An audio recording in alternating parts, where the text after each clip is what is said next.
Hey everyone, and welcome back to Figure Barn. Today we're diving into two iconic movies that have been immortalised in Funko Pop form, Home Alone and Casino. We'll be unboxing the latest figures and giving you a quick recap of the classic films, so let's get started. Now first up, let's talk about Home Alone. This 1990 holiday classic follows the adventures of Kevin McAllister, an 8-year-old boy who accidentally gets left behind when his family go on vacation. While initially thrilled with his newfound freedom, Kevin soon finds himself defending his home against two bumbling burglars, Harry and Marv. And with a mix of clever traps and comedic mishaps, Kevin teaches us all a lesson in resourcefulness and holiday spirit. And let's get on to the figures. And the first one we have is Kevin McAllister. So Kevin, this is called the Yes Pop. Now this set is the second set that they've released. Home Alone, first set coming out in 2017. This one shows Kevin kneeling down after there's a scene in the film where he just finishes off shooting Harry and Marv through the cat flap with his BB rifle and turns around and congratulates himself with a little yes and a little knee dive, and off he goes onto his next caper. So as you can see there, he's dressed in his iconic red sweater and green khaki trousers. Even the detail's pretty good. It's even down to the right kind of turn-ups on the trousers. You can see there's a, I don't know if you can see, but there's even a pocket on his trousers that's the same as in the movie as well. Obviously this was played by Macaulay Culkin, 9 years old at the time, putting to shame some of the best Hollywood actors at such a young age there. And there we go. All three of the Home Alone Pops are Funko exclusives, so no idea how many of these they've actually made, but can only be picked up from the Funko store. And the next one we have is Marv with Bo. Now this one and the one of Harry that we'll get to in a minute, they're not actually made up of scenes from the actual movie, so they're more of just a standard sort of festive look on these. As you can see there, dressed up in a big red bow, played by Daniel Stern in the movie. He gets quite a rough time in the film himself, from slipping on ice to getting hit by paint cans and an iron hitting him in the face, which is recreated in the first set of Pops that came out, a few years ago now. And there you go, tied up in a big red bow. Another good Pop for the collection. And the last in the set of the Home Alone Pops, we have Harry with lights. You can see here he's got his flashlight and he's tied up in a load of Christmas lights there. Again, similar to the last one, it's not actually in the movie.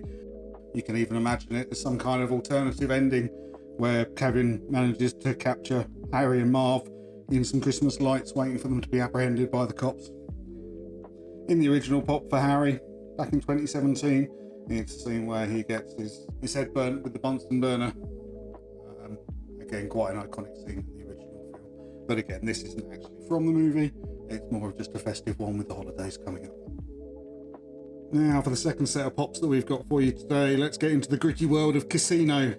A very different kind of film. Directed by Martin Scorsese, this is a 1995 film, and it's a deep dive into the Las Vegas casino scene in the 1970s. Stars Robert De Niro as Sam Ace Rothstein, a casino executive tasked with running the Tangiers Casino. Alongside him are Joe Pesci, again, the second time today, as the volatile mob enforcer Nicky Santoro, and Sharon Stone as Ginger, Sam's glamorous but troubled wife. The movie explores themes of power, greed, and betrayal, all set against the backdrop of the glittering yet dangerous world of Vegas. And let's have a look at the Pops, starting with Ginger McKenna. So this is Sam's troubled wife. Starts off as a hustler in the casinos, takes Sam's heart, and there she is in a very iconic gold sequin dress. Played by Sharon Stone in the movie, probably one of her better roles of her career, so much so that she was Oscar nominated as Best Actress for her role in this. Yeah, very much driven by money and greed. Becomes slightly unstuck towards the end of the movie. But, there you go, as a Pop. A very good sculpt there. A very iconic look that she has. And the second one from Casino, we have is Nicky Santoro. So a long way away from Harry in Home Alone. This is Joe Pesci in a more, some would say, his more familiar roles as a kind of gangster.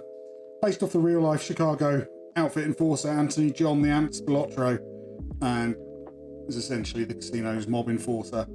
Joins Sam Rothstein out there as a bit of sort of hired muscle, if you like. Again, gets ideas above his station, some would say, towards the end of the movie, and again has a very sticky ending, let's say, with his brother. And there he is there with his beige jacket and checkered tie. Got a sort of toothpick that he's got in his mouth there also shown. Yeah, these are a great set of pops, and I'm really glad that they came out.